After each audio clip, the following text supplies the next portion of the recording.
Askreddit Asks, which is the worst single decision in history ever made by a person? How about the guy who bought 20,000 Albanian slaves, brought them to Cairo, trained them to be the greatest warriors of their time, and then got overthrown by said slave warriors because they were so well trained? URL redacted. Timesuck podcast about Napoleon Bonaparte is where I got this from.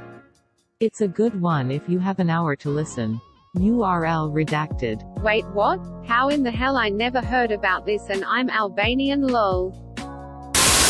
Alan Savory, https www.fastcompany.com/this-man-shot-for-000-he-figured-out-the-herd-the-planet the ecologist who killed 40,000 elephants because it was believed that grazing was causing the desertification, only to find out later that elephants were essential to prevent desertification.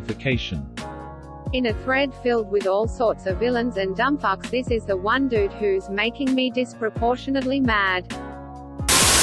Well, the decision of Inalchuk, the governor of the Khwarezmian city of Otra, to attack Genghis Khan's trade caravan was pretty bad. Khan was famous as a ruthless warlord, not the sort of guy you want to piss off. But maybe they could have got away with it.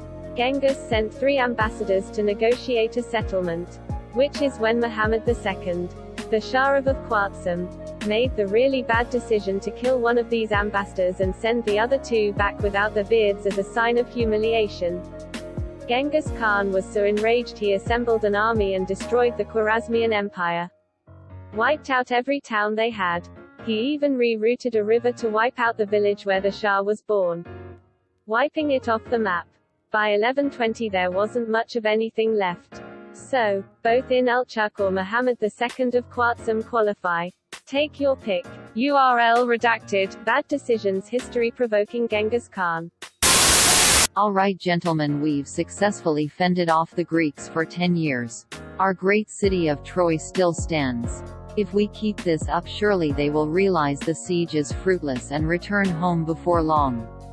Yo captain, there's this big ass wooden horse outside. Oh rad, bring it in. In the beginning the universe was created. This has made a lot of people very angry and been widely regarded as a bad move. Ulan Khulufid's trilogy of philosophical blockbusters. Where God went wrong. Some more of God's greatest mistakes. And who is this God person anyway? That last one always cracks me up. Could I interest you in an egg a towel in these trying times? Robert Ballard, one of the guys who discovered Titanic, says that his biggest regret is that he and Jean-Louis Michel didn't bring a piece of the Titanic up with him when he first discovered it in 1985. At the time, they didn't want to disturb the wreck and leave it pristine, but if they had done so, then they would have been able to claim legal ownership of the wreck under international maritime law, and therefore more control over it. Because they chose not to do that, everyone and their grandma is free to take artifacts and pieces of the wreck. And this makes preservation impossible. Edit. A fair number of people have been asking this in the comments. So instead of replying to everyone individually, I thought I'd put this in as an edit. And thanks to the commenters who helped explain this. There is a school of thought which Robert Ballard, and myself, incidentally, subscribes to, which is that the wreck is the final resting place of the more than 1,500 souls who perished that cold night on the 14th of April 1912, and must therefore be treated with the same respect and dignity. Private companies who take artifacts and pieces of the wreck and sell them for profit are effectively grave robbing. And while the wreck is gradually deteriorating into nothing, the argument is that this doesn't matter, it's just nature taking its course. Of course, there is the argument that removing certain artifacts from the wreck and putting them in a museum is conducive to both the public good and the memory of the victims. I don't have a problem with that, personally, and I can't speak for Robert Ballard, But I do have a problem with the commercial scavengers taking pieces up to sell them. My understanding is that if he and his team were the registered owners of the wreck, he would have a claim to anything taken from the wreck and sold for profit, which would potentially deter people. Eastman Kodak deciding not to go forward with their own newly invented digital cameras and instead sticking with film because it made them so much money at the time. Isn't the real shit decision that the guy who invented the digital camera in 1975 at Kodak wanted to let Kodak patent it? And they said, nah. Who's going to get into these things? Exclamation mark. Quote question mark. Dot. Either the great leap forward or the time I had gas station sushi. Dude, that was a bait shop. The concept of gas station sushi is so weird to me. What was the great leap forward? The Donner Party of 90 pioneers choosing to take a shortcut when heading west from Illinois to California in 1846. Said shortcut led to them getting trapped in the Sierra Nevada mountains and resorting to cannibalism.